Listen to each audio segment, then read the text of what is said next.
Over the course of 6 weeks, ATU Local 113 President Bob Kinnear initiated a series of town hall meetings where members of the public were invited to meet face-to-face with frontline TTC workers. The meetings were held at 3 diverse locations across the GTA.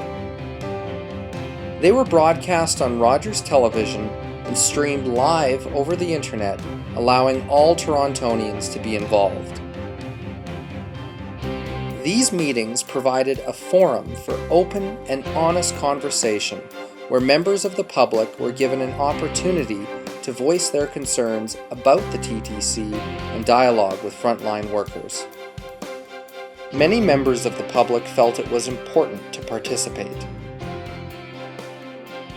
Well, I hope today is going to be the start of a better relationship between riders and workers. We'll see people, maybe venting some frustrations and workers hearing that. But hopefully this will also be the start of a longer process where we all realize we are in the same boat on this and we do need to see a better system for the whole city, for both workers and riders. These discussions between workers and riders were initially set up to address the perceived tensions between both groups.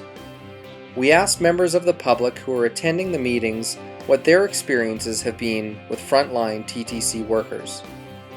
I haven't had a bad experience with a TTC employee. I find them to be very friendly. I mean, if they have to go for a bathroom break or go get something to eat, that's understandable. I mean, they're on that route for the entire day, about 8-9 hours. They're gonna need a coffee. When they get to the station, they're gonna need to go to the bathroom. I think we should at least respect that. I keep in mind that when you have a stressed system, you have stressed workers. I understand that.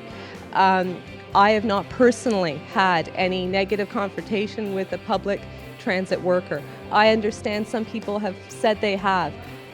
I think we need to recognize we all work in stressed work environments. Most of the people watching this have stressed work environments. Most of the people watching this know what it's like to have an underfunded department, to not have what you need to do your job properly, to take the blame from a third party because you aren't given what you need to do your job. For me, I've always been the sort of passive passenger witnessing pretty horrendous things. I actually was on the bus when a gun was set off once and the window blew out. But before that, for years, I would see teenagers, when I was a teenager, during rush hour, hassle the drivers over, I think what at the time was $2.10. And they would get into big arguments, would be on the verge of violence. And I can't imagine sitting there in the driver's seat dealing with that day after day. For the most part, they're professional, they're safe, they're courteous, they're wonderful people sometimes. Sometimes they'll give you even a spoken tour as you're going along. It's probably against the contract to do it. And they do it with a lot of humor and a lot of... I watch them lower the bus for somebody with a small carriage. They don't even need it, but they lower the bus anyways. I mean, these are generally good people. It quickly became apparent that riders' real concerns were not related to their daily interactions with frontline workers. For me, I think my biggest concern is overcrowding on the TTC. I take the Queen streetcar every day and it's getting ridiculous. And just, the level of service, delays, that sort of thing, overcrowding, the usual complaints, I guess. As mother, I'm in the workforce and I have to wait so long to get a bus to drop my kids at daycare and to also go to work. And I find it very frustrating. It doesn't matter what time during the day, but I just really find it frustrating. The guys are really nice when you get on the bus. They say good morning, you say good morning, whatever. It's really a very nice thing. It's just when the subway is not running and nobody tells you what's going on, it's very frustrating. Throughout the town hall meetings, ATU Local 113 President Bob Kinnear and his fellow panelists comprised of frontline TTC workers responded to many issues that were beyond their control. I think people are just confused and they don't know who to blame, and they see the face, the driver that represents the TTC, and they think, well, you are the TTC, but they're not. They're just a guy doing their job. They got to work just like you're going to work, and they're just trying to deal with it, man. And I got a lot of respect for those dudes. I don't think the problem is so much with the drivers. The drivers get a lot of the attention because they're the front line.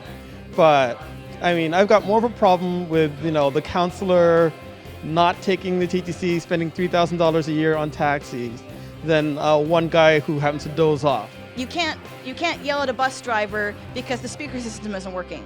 You can't yell at the person conducting the fare that it's too expensive. They have no control over it whatsoever. I just wish there was more animosity at the people at the top, because that is where decisions are made. That is where minds need to be changed. A vast majority of problems, I guess, oh my God, almost all of them are management issues, scheduling times, not enough buses, funding. This is all management stuff. Rude drivers, yeah, everyone has a bad day, but when it comes to money and scheduling and supervising, it's not the union, it's the management.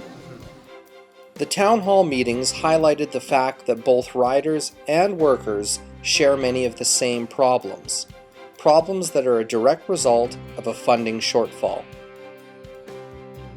Frontline workers are the ones who always take the blame when the system's not working the way it ought to. And we need to make sure that we give the system the resources it needs so it can operate at full capacity. The TTC is the only transit system in North America that asks riders to pay so much to contribute to the fare box, and the province really needs to come back and contribute some money so we can, do the things that riders and workers do want to see happen on the transit system. We need a lot more resources. There's no AC in some of the buses. I noticed that the windows are nailed down as well, so we can't open them anymore. It's just there's a lot of things they got to look into and a lot of things they got to take care of to try to satisfy the customer. It's not about getting on the bus and just getting a friendly smile from the driver. There's so many things that need to get looked at. By reaching out to the public, ATU Local 113 took the important first step in strengthening the relationship between workers and riders. It's great that the ATU is having this town hall and allowing people to actually get to know some of the faces that are behind all of the hard work that goes behind the operations. No, I feel these are important things, and they gave a lot of good answers and a lot of good questions. I was really impressed with it. Oh, I think this is an excellent initiative, and I think that more unions should be taking on this kind of activity and really directly communicating with the people of Toronto. I think it's been very useful and good. I think that the drivers and the frontline people and so forth that have come that were brave enough to go up there and make themselves vulnerable, I think that's wonderful. And I think that will set an example probably for the rest of their community, or hopefully a good part of their community. So I see good, healthy things coming out of it. The 3 town hall meetings provided a foundation for workers and riders to unite and create a better public transit system for all citizens of Toronto.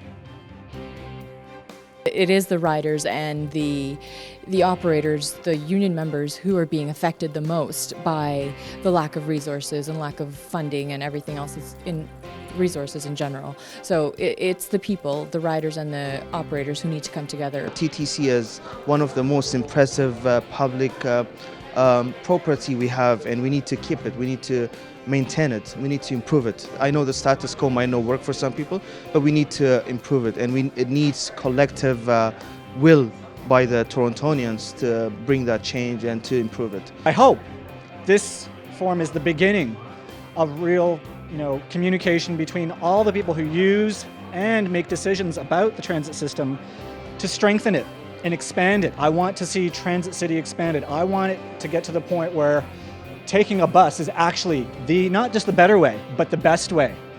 I used to do a lot of coordinating with people, and I can tell you, whenever I had a problem to deal with, if I could get the two sides talking, I had it made. And that's what they've done here today. So I say congratulations.